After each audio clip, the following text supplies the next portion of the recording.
Altri 2,5 km di cavi di rame sono stati rubati da Contrada Petrusa. È il terzo colpo, sempre più grosso, messo a segno in pochissimi giorni sulla stessa linea elettrica.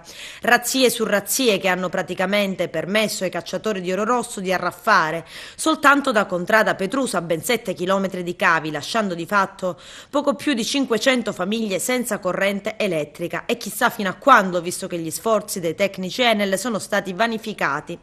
Il primo colpo a metà della scorsa settimana, i malviventi, senza essere visti né sentiti, nonostante Contrada Petrusa sia tutt'altro che deserta, erano riusciti a rubare 2,5 km di linea. Sabato sera però la banda, probabilmente sempre la stessa, si è rimessa al lavoro ed è riuscita a portar via 14 campate, ossia altri 2 km di cavi di rame.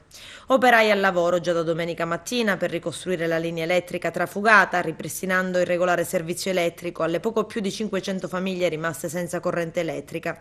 Gli sforzi dei tecnici ed organizzativi dell'azienda e delle imprese appaltatrici specializzate avrebbero consentito, per come garantito tra oggi e domani, di poter tornare ad alimentare tutte le famiglie che stanno vivendo nel disagio. Poi la nuova razzia, che non potrà che incidere sui tempi di ripristino.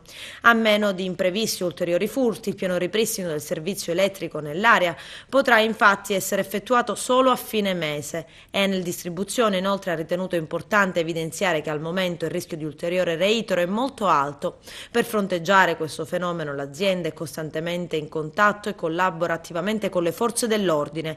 Tuttavia, per evitare simili disagi, invita i cittadini a segnalare prontamente alle forze dell'ordine eventuali movimenti o presenze sospette nel territorio.